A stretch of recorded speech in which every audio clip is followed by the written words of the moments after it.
Hola, soy Ana Raquel y te doy la bienvenida a Indómitamente, un espacio para reflexionar, aprender, hacernos preguntas y buscar respuestas que nos ayuden a construir bienestar. Hola, te doy la bienvenida a Indómitamente. En el episodio anterior empezamos a hablar sobre los roles que el amor romántico plantea para los hombres. Charlamos sobre estos personajes del sapo, la bestia y el héroe, y como les dije, además de estos roles hay otras características importantes que el amor romántico asigna a los hombres, y eso es de lo que vamos a hablar en este episodio. Sea cual sea el rol que cada hombre adopte, hay varios requisitos de masculinidad que deben cumplir dentro de lo que se espera de ellos en el amor romántico. Por un lado, la masculinidad dicta que un macho que se precie de serlo deberá sentirse orgulloso de su conducta de sapo, de bestia, o de su violencia, ya sea heroica o no, porque estas le dan virilidad, es decir, son rasgos considerados como naturalmente masculinos, ¿no? Entre comillas. Y también otro rasgo de lo masculino es tener tantas conquistas como sea posible, ya que esto también otorga virilidad y estatus como hombres. Las películas para niños no nos muestran esta característica tan abiertamente, aunque si ponemos mucha atención, sí un poquitito, ¿no? De manera muy velada, pero sí la vemos en las series, en las telenovelas, los libros y otras formas de narrativa para personas adultas o adolescentes. Además de que lo podemos ver en los hombres de carne y hueso que conocemos. Un buen galán de telenovela o no, un buen galán, va a ser un Don Juan, ¿no? Este hombre con muchas conquistas, muchas mujeres a su alcance, siempre en búsqueda de una más. No importa si es sapo, si es bestia, si es héroe, todos pueden y deben ser Don Juanes y además deben jactarse de ello, ¿no? Como hacer alarde. Y a la vez ser caballeros discretos sin memoria. El Don Juan galán es un hombre que es llamado a relacionarse con las mujeres, separándolas en estas categorías de princesa o bruja. Es decir, tiene que considerar que hay mujeres que son para un rato y mujeres que son para algo en serio. Y entonces puede y necesita ofrecer una versión de sí mismo para unas y otra versión de sí para las otras, según cómo las esté categorizando y lo que quiera obtener de ellas. A unas les va a ofrecer la promesa del vivieron felices para siempre, para poder obtener interacciones o favores sexuales y para recibir servicios gratuitos, como favores, cuidados, cariño, quehaceres, etc., pero sin ninguna intención de cumplir con su promesa, pues a fin de cuentas la va a ver como objeto sexual y una prestadora de servicios, mujeres para un rato, ya sean brujas o plebeyas con aspiraciones de princesas, a las que va a poder engañar impunemente, ¿no? Porque como entran dentro de esta categoría, pues no pasa nada. A otras las va a ver como meros objetos sexuales a las que, no les va a mentir con promesas, porque entran directamente en la categoría de brujas. Y entonces son mujeres cuyos rasgos las convierte en dignas de ser usadas solo para un rato. Recordemos, aquí es bien importante recordar que uno de los pilares del amor romántico es que los hombres están siempre por encima de las mujeres. Y es desde ahí que se relacionan con nosotras, en cualquiera de sus versiones, ¿no? Sapo, bestia, príncipe o héroe. Es decir, tanto a las brujas como a las princesas y las plebeyas se les ve siempre hacia abajo. Siempre somos seres inferiores y vamos a hacer medidas según nuestra calidad moral para darle o no estatus, sumisión y servicios gratuitos al hombre. Y finalmente están estas otras mujeres a las cuales verá como princesas, con las cuales relacionarse sexoafectivamente a largo plazo, a veces enamorándose, a veces no.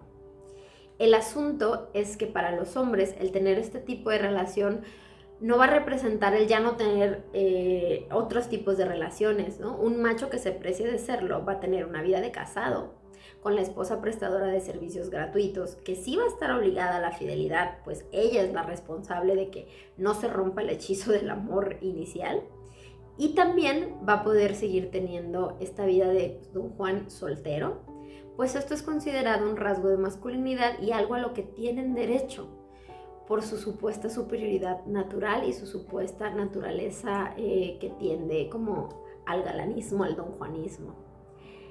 Estas tres formas de vincularse, los hombres las podrán vivir comportándose ya sea como sapo, como bestia o como héroe encantador. Todos además tienen licencia para ser violentos cuando algo no les parezca bien o cuando la mujer les desobedezca, siempre con la posibilidad de culparla a ella de ser o de haberse convertido en una bruja o de ya no ser lo suficientemente princesa, ¿no? Aquí, como decíamos el episodio anterior, ¿no? La responsabilidad de que el hechizo de amor se dé y continúe va a ser por lo general de la princesa, ¿no? Y si ella cae a la categoría de bruja o deja de ser lo suficientemente princesa, pues el hombre se puede portar mal porque pues finalmente es como parte de su supuesta naturaleza. Además, cuando pasa de ser príncipe a ser el rey, además adquiere una licencia para ser cruel y violento desde una posición que va a ser vista como legítima. Finalmente, él es el rey, él es el que manda, y eso le da el poder y el derecho y el permiso de portarse mal impunemente y simplemente decir, pues es que así somos, ¿no? O es que tú hiciste esto. Como podemos ver, es súper irónico, por decirlo de algún modo, que el patriarcado entero se jacte de una supuesta simplicidad de los hombres, cuando en realidad la masculinidad está construida sobre unos cimientos bastante complejos, multifacéticos y sobre todo enredosos. Y es que, ¿qué tan enredosa necesita ser la telaraña que se teja para poder justificar todas las incongruencias y profundas violencias que encierra esta construcción de la masculinidad? Y esta construcción de cómo los hombres se supone que deben vivir el amor romántico.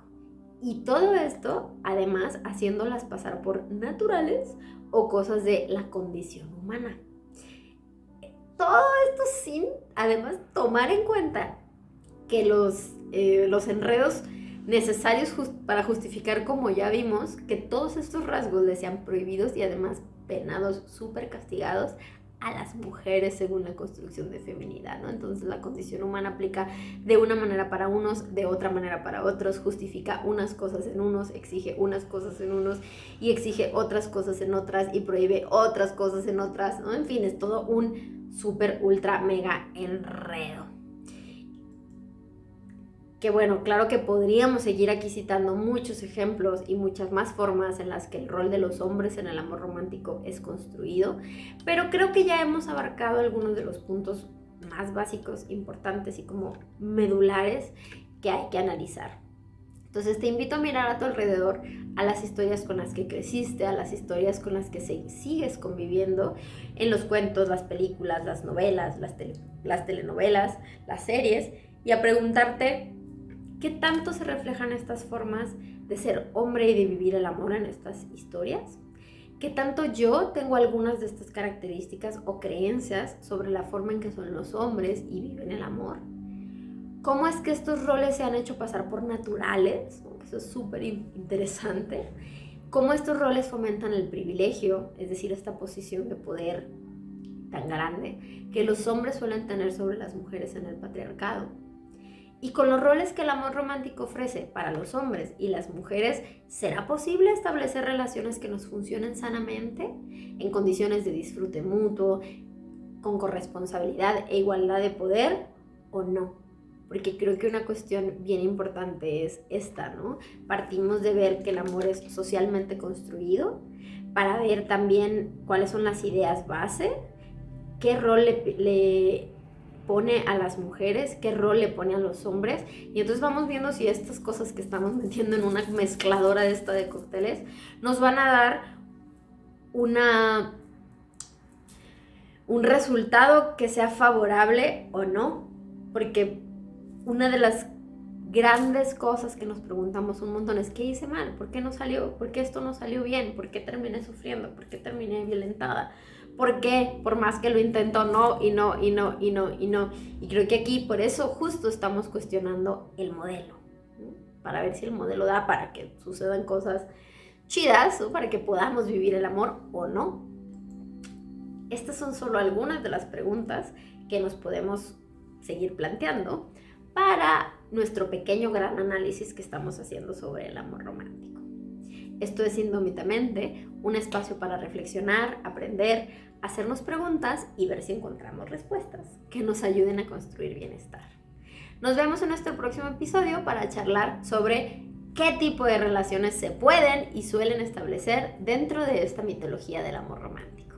Si te gusta este contenido, te invito a hacérmelo saber con tus comentarios, tus me gustas y compartiéndolo con aquellas personas a las que creas que les puede gustar y o servir. Recuerda, más sabias, más sanas, más libres. Nos encontramos la próxima semana.